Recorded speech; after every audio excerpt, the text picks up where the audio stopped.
So this next video, right off the bat, hit that like button. You know I need that. We got to get something big. All right, so this next video is engine. The complaint was the engine was surging at idle.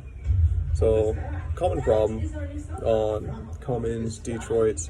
They always end up being the same thing, but you know what? You always get thrown for a loop. So after diagnostics, I ended up figuring out that the fuel meter was the failure. So there's a lot of diagnostics to do. So make sure you get with a responsible technician who knows what he's doing before you jump into this. So if you determine it's the fuel meter on the fuel pump, then go ahead, watch this video. So we're doing the fuel meter. I'll show you what you need to do. Right off the bat, you gotta have your coolant drain, your coolant drain. If you forget what that is from the little nipple in the block right there. You drain it from there, you get everything from the block. Make sure to get that in, get a hose down to a bucket, and you can fill that sucker up.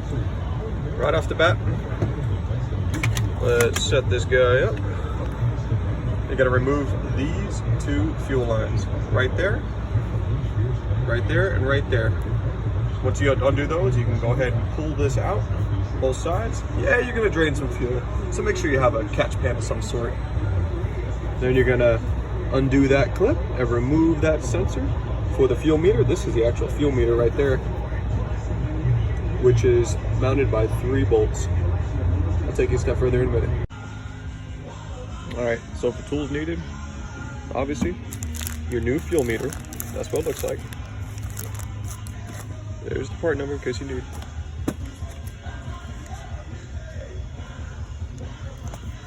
Three-quarter wobble definitely helps out. To a 3/8 adapter, make it easy for me. Size 30, T30. Extension, to a 3/8 of course. Got the 5/8, the 1/2 inch, 3/4 to drain the coolant, and a 1/2 inch socket. Couple of guns, got your bad boys, need your pick. Pry bar always helps, everything. And some cutters. Don't forget the lube. Don't leave home without it. All right, so from right here, I remove the bolts, take a little pry bar, and just pop that line out. Of course, you're gonna get some drainage. Same thing with the bottom one. This one's a little stuck, needs a little bit of wiggle. Move this out of the way so you can see.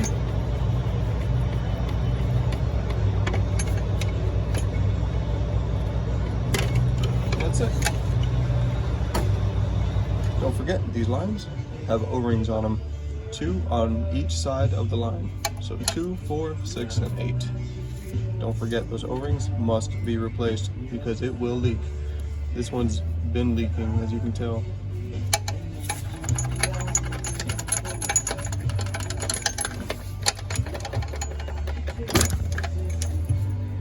And that's it.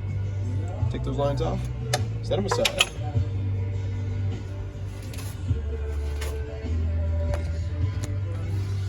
So from in here, you can see the fuel meter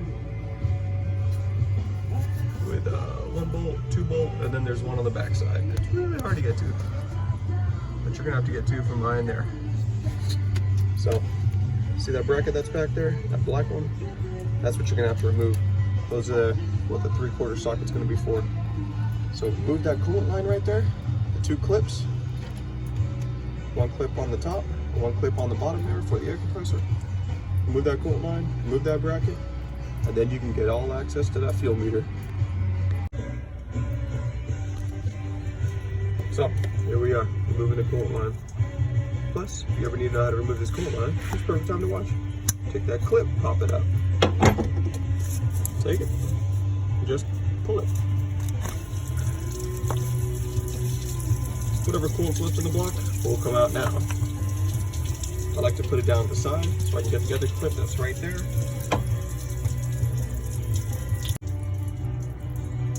Alright, so once that clip's undone, take it, pull it. Whatever's in the air compressor, we'll drain it out. There's the coolant line. Alright, let's see if this recording can work out. What we're gonna do is take a really long extension with a gun on the back. Of course, Milwaukee. Damn fine gun. Reach in there, grab the bolt. Here's a little secret. I put a little magnet on the end.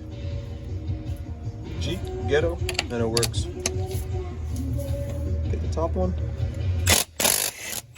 That bracket is a fuel pump bracket, just to keep it nice and secure.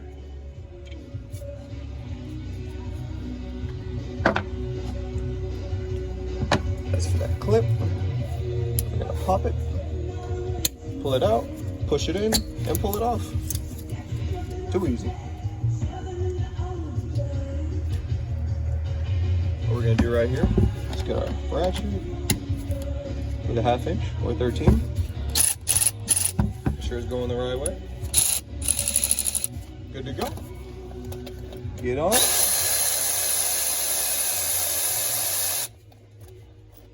Top and bottom, 2 bolts.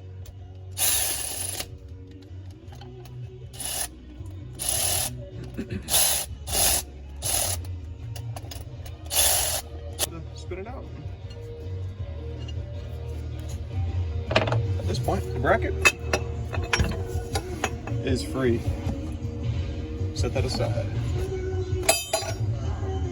Now you have full access to that fuel meter.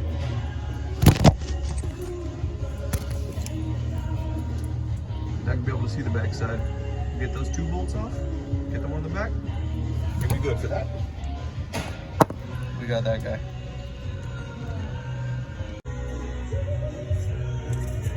Alright, got the 3 bolts off. Now what we're gonna do is twist it, pull it. Twist, pull, twist, pull, twist, pull. She's moving, she's dripping.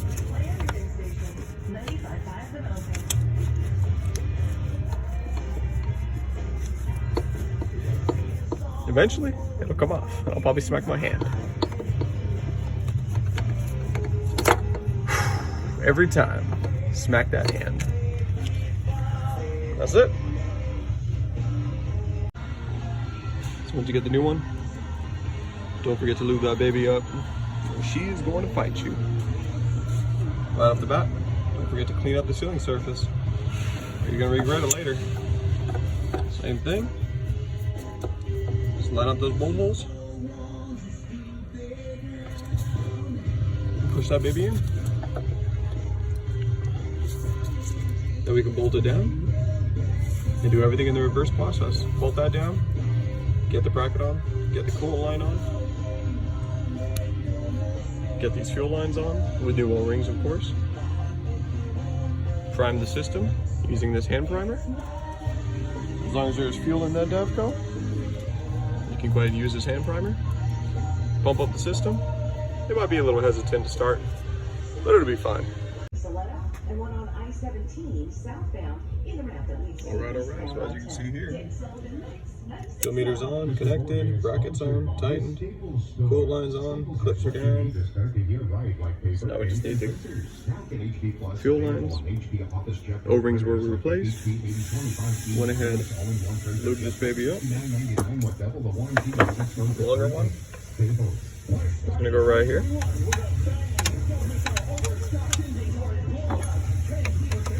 Shorter one right here. That's it. Bolt those suckers down. Prime it up. Fill up your coolant.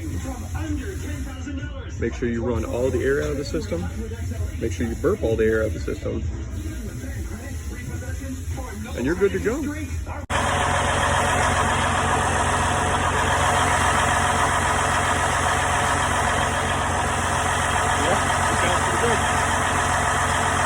No more surging. Coolant filled up. That's a diesel wet dream right there.